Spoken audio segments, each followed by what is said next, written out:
ये बहुत ख़राब परफॉर्मेंस है जी, मैं आपको फ्रैंकली बताऊं। और अगर आप मुझसे भी पूछे ना कि इस वक्त क्या होना चाहिए, मुझे कुछ आइडिया नहीं है सीरियसली।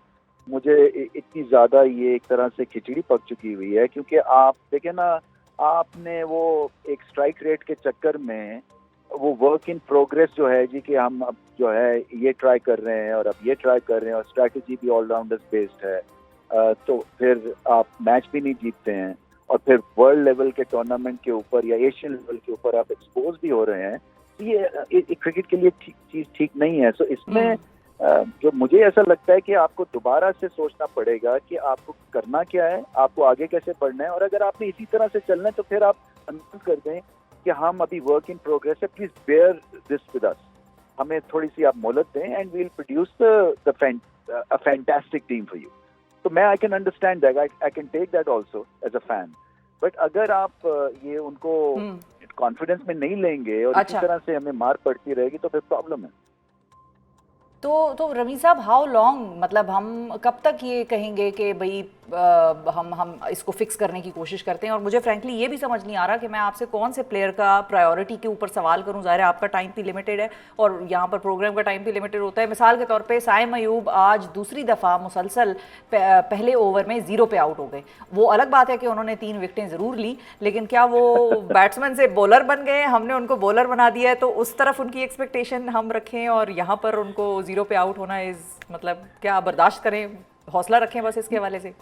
देखें, सईद अनवर ग्रेट प्लेयर थे ना, पहले टेस्ट मैच में ईच इनिंग्स में उन्होंने अंडा किया था 0। अच्छा। तो मैं सिर्फ उम्मीद यही कर रहा हूँ कि जितने भी इन्होंने जीरोस किए हैं ये ग्रेटनेस की तरफ बढ़ेंगे इसके बाद। ग्राहम गूच ने भी ईच इनिंग 0 से अपना करियर शुरू किया था, but that's on the lighter side. इनको एक्चुअली मैं समझता हूँ कि सारे प्लेयर्स में से सबसे ज्यादा टैलेंट इनके पास है और इनको बैक बिल्कुल करना चाहिए। इनको शायद कई दफा आपको पॉज लेना भी जरूरी हो जाता है एज अ किड, जहाँ पे आप गेम टाइम से आपको ऑफ मिले और आप जाके नेक्स्ट करें और थोड़ा रिलैक्स करें, बिकॉज सी वो पेशी हो जाती है ना एवरीडे।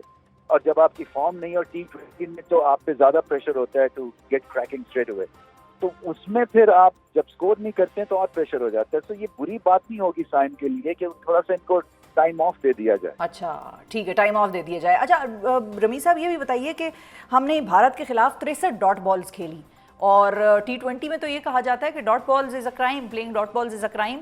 तो ये हमें आज भी ऐसा ही हुआ पाकिस्तान के मतलब जब हम ये खेल रहे थे मैच, तो ये आपको कुछ समझ में आई बात? हाँ, मुझे समझ में आई। वो कह रहे हैं ना कि आपने एक एक्सपीरियंस्ड डुओ को, बाबर और रिजवान को इसलिए किया कि वो डॉट बॉल बहुत खेलते थे and replaced by young inexperienced lot जो कि डॉट बॉल उतने ही खेलते हैं। सो ये मुझे अभी तक इस चीज की समझ नहीं आई, वेदर वी हैव प्रोग्रेस्ड और वेदर वी हैव रिग्रेस्ड और whether we are happy just इस चीज को देखने के लिए। इसकी एक प्रॉब्लम है, रिदम नहीं जब होता ना बैटिंग में, तब आपके डॉट बॉल्स होते हैं। जब आपको सिंगल नहीं निकालनी आती, जब आप रोटेशन ऑफ स्ट्राइक किया, और ये भी एक आर्ट है, ये मुश्किल आर्ट है बट ये आर्ट है और इसके ऊपर भी काम करना। स्ट्राइक रेट के ऊपर इतनी तवज्जो दे दी गई है, इतनी ज्यादा उसके ऊपर बहस मुबाहिसे हुए हैं, इसी बेस पे आपने बाबर और रिजवान को बाहर कर दिया कि आप देखें ना रिजल्ट, या तो आपको विक्ट्रीज मिले। मैं बिल्कुल मानता हूँ ये एक मॉडर्न स्ट्रैटेजी बिल्कुल चलनी चाहिए, बट इसके साथ रिजल्ट होना चाहिए ना। जैसे कहते हैं ना, विनर्स आर ग्रिनर्स। अदरवाइज आपके जो एक हारी हुई टीम के साथ जो है ना, फैंस भी एक हद तक ही खड़े होते हैं फिर।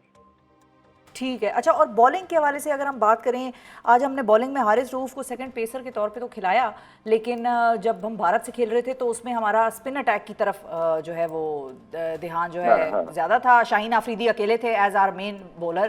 तो हमें क्या ये समझ में नहीं आ रही कि हम किस पिच पे किसको खिलाएं और किस पिच पे किस स्ट्रैटेजी से खेलें? हाँ, ये आई थिंक ये एक तरह से रिएक्शनरी मोड में हम अनफॉर्चुनेटली चले गए हैं। हमें स्ट्रेंथ अपनी देखनी है कि क्या हमें कौन है मैच विनर्स। देखिए, हर टीम में 2-3 मैच विनर्स होते हैं, उसके इर्द गिर्द टीम बनती है। सो आप अपने मैच विनर्स बेंच करना या उनको टीम में ना रखना, ये बहुत बड़ा एक रिस्क होता है।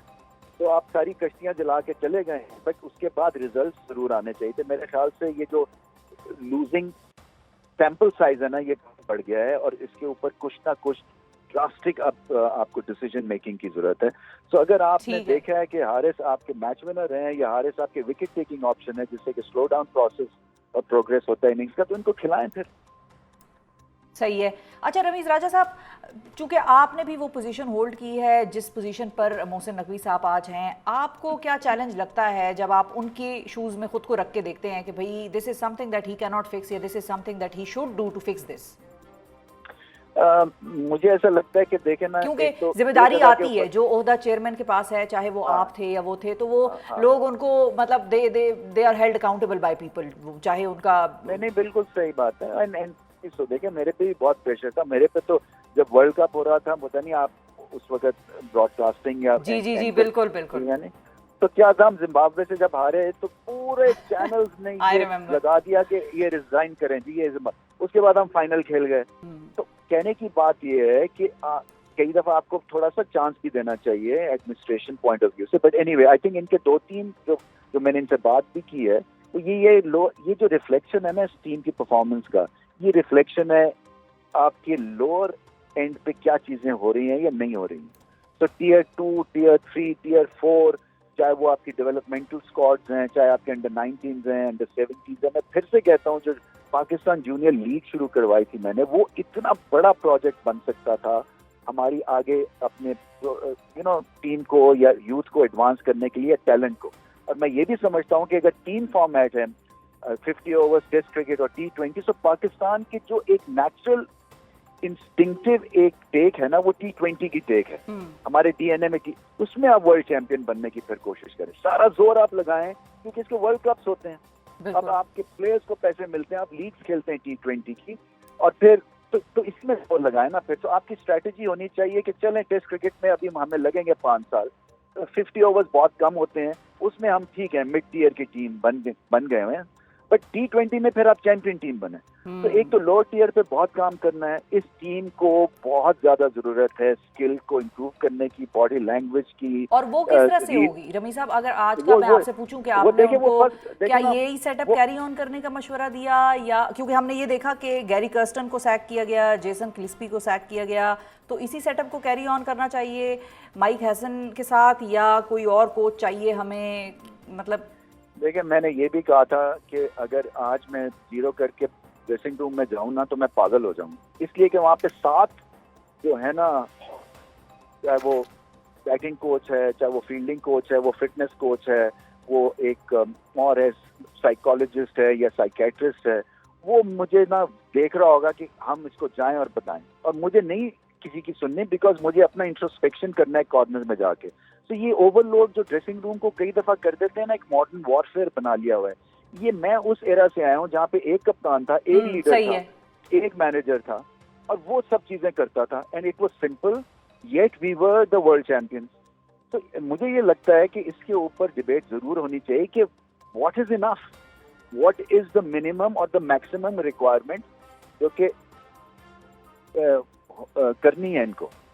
तो मुझे ये भी, इसको भी सिंप्लीफाई करें, और इसमें कोशिश यही करें कि आप इनकी स्किल लेवल को बढ़ाएं। बहुत जरूरत है read of the game, skill level, lower tier पे काम और ऊपर के ऊपर, तो ये दोनों करना पड़ेगा। और अब क्या करें, आप लोगों को फायर नहीं कर सकते हैं ना, ये टीम को खड़े होना है। देखें टीम की रिस्पॉन्सिबिलिटी है टू मेक इट हैपन, और जो भी उनको मिला है उस हिसाब से करें वो। बिल्कुल, क्योंकि मुझे रमी साहब बहुत फ्रैंकली मुझे बड़ी तकलीफ हुई जब मैंने सौरव गांगुली की ट्वीट देखी हमारे लड़कों के बारे में, और मैं मतलब मुझसे बर्दाश्त नहीं हुआ, मुझे समझ नहीं आया मैं उनको क्या कहूँ। पंचिंग बैग अब बन गए हैं ना, ये जागरसाई हो रही है, इसमें कोई शक नहीं है। तो इससे क्या होता है, इसमें 2 चीजें होती हैं, या तो बिल्कुल ही बैठ जाते हैं एज ए क्रिकेट नेशन, या आप खड़े हो जाते हैं कि इनकी ऐसी की तैसी। तो इनकी ऐसी की तैसी करनी है ना, आपने जवाब फील्ड में देना है। तो मैं तो हमेशा यही समझता हूँ, और मैंने बात भी किया ओपनली बाबर आजम वगैरह से जब भी मैं मिलता था, कि एक आपका मैच है सारी जिंदगी का आपका, और वो है इंडिया के अगेंस्ट। वो आपका सारा सिस्टम, वो सारा आपका कैलिबर उस मैच में झलकता है सारी दुनिया को, और अब भारत को भी पता होता है कि आप कितने पानी में। तो आप जीतेंगे तो आपको पता चल जाएगा। बिल्कुल, हाँ मिल जाएगा। तो आपकी सारी कोशिश, एक टेस्ट आपका वो है, तो टेस्ट में बुरी तरह फेल हो रहे हैं ना अनफॉर्चुनेटली, तो आप क्या करें। बस वो टेस्ट पास करना है, बाकी जवाब उनको खुद मिल जाएगा जिन जिनको जवाब देना है। Thank you so much Ramiz Raja Saheb. नाजरीन हमारे साथ मौजूद थे और उनका भी मानना यही था कि हमने अगर किसी को अपनी गेम दिखानी है, हमने अगर दोबारा क्रिकेटिंग नेशन बनना है तो उसके लिए जवाब जो है वो फील्ड में दिया जाता है। हाथ मिलाना ना मिलाना एक बड़ा सेकेंडरी किस्म का इशू है और वो एक उस पर कोई बहुत ज़्यादा हमें रिएक्ट करने की या जज्बाती होने की किसी तौर पर कोई ज़्यादा ज़रूरत नहीं।